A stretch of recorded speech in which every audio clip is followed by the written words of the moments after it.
Welcome to This Explainer. Today, we're diving straight into an almost invisible force that dictates your daily life without you even knowing it. It's called cognitive manipulation. We're going to crack open the behavioral science to see exactly how your choices are being shaped before you even realize you're making them. So let's test your autonomy right off the bat. Seriously, ask yourself, are your choices really your own? I mean, we all love to think of ourselves as perfectly rational beings, right? Just logically weighing the pros and cons of every single situation with complete objectivity. But behavioral science suggests there's actually an invisible puppet string guiding our daily decisions toward very carefully designed outcomes. Just look at our stickman friend here, staring at two packages of ground beef at the grocery store. One says 80% fat-free, and the other says 20% fat. Now, mathematically, these are literally the exact same thing. But the 80% fat-free option almost certainly feels vastly more appealing to you, right? That's because your brain isn't processing raw data. It's processing the presentation. Section 1. The illusion of choice.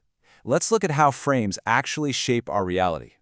Okay, let's really dive into this. That simple meat-buying scenario is formally known in psychology as the framing effect. Basically, it's a cognitive bias where our decisions are heavily influenced by how choices are presented rather than the actual facts themselves.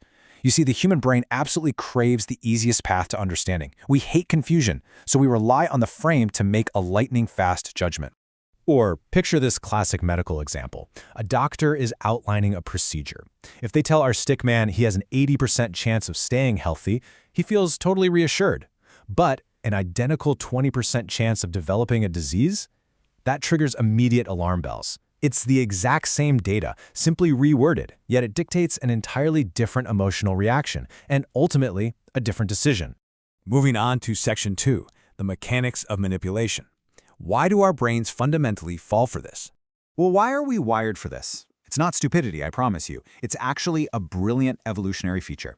As our source material points out, mental shortcuts or heuristics allow for highly efficient decision-making so we can conserve our limited mental energy. Your brain is bombarded with literally thousands of choices every single day. An exhaustive logical analysis of every single one would cause a complete system overload.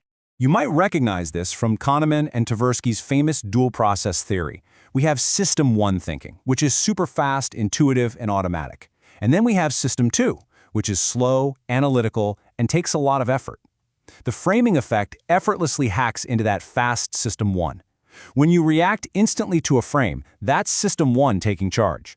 Catching it and correcting it, that requires firing up your effortful System 2, which, let's be honest, we rarely have the energy to do. All right, Section 3, the power of loss. Here is how the frame gets weaponized against your wallet. Let's escalate the stakes a bit.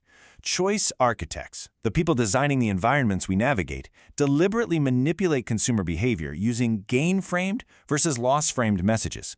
In a very famous field experiment, researchers wanted to see what would actually force consumers to pull out a credit card and use it.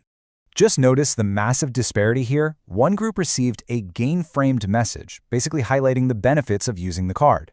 The other group received a loss-framed message, highlighting the risks of not using the card. And wow, the loss frame vastly outperformed the gain frame. Why? Because humans are hardwired for loss aversion. We are absolutely terrified of losing things. And this brilliantly illustrates just how staggering this bias is. The group targeted with the loss-framed messages shockingly charged more than twice as much to their credit cards. Just by changing a few words to trigger a fear of loss, choice architects literally doubled consumer spending. Crazy, right? Which brings us to Section 4, shaping our social reality, zooming out to see how this affects entire societies. Because think about it, if they can manipulate your wallet, they can absolutely manipulate your worldview. The renowned sociologist Erving Goffman noted that frames act as a socially defined reality. They act like a framework that points out very specific aspects of a situation while completely excluding others. Media gatekeepers construct these narratives carefully to control what we pay attention to. And online, this becomes incredibly dangerous. Through continuous algorithmic and media gatekeeping, you are subjected to involuntary reinforcement. Seeing the exact same specific frame over and over again traps our stickman and us in an echo chamber. It invisibly alters your entire perspective on the world and polarizes society without you ever even noticing it's happening. Finally, Section 5, hacking your own brain. Let's talk about how you can take back control. So how do we actually step outside these frames? Well, the behavioral research points to two primary evidence-based methods for mitigating this: debiasing, which is all about changing the decision-maker's mind, and choice architecture, which fundamentally changes the environment itself. Let's look at debiasing first. This tackles the mind directly.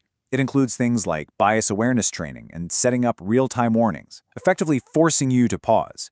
It's all about intentionally triggering that slow, analytical System 2 thinking so you can spot an emotional trap before you step right into it. On the flip side, choice architecture takes a totally different route. Instead of trying to fight human nature, it restructures the presentation of information or adjusts the default options so that the absolute easiest, most automatic path is also the rational one. So here is your rapid-fire cognitive survival toolkit you can use today. 1. Acknowledge your memory limits. You don't know everything. 2. Seek outside perspectives to shatter your own echo chamber. 3. Force self-critique. Ask yourself why you might be wrong. And 4. Document alternative assumptions before pulling the trigger on a big choice. You literally have to force your brain off of autopilot. Which leaves us with one final, absolutely vital thought. Look at the very next choice you make today: what to buy, what to read, what to believe. I want you to ask yourself, who built the frame around it? Because once you can actually see the frame, you can finally start making choices that are truly your own. Keep questioning the frame, and I'll see you in the next explainer.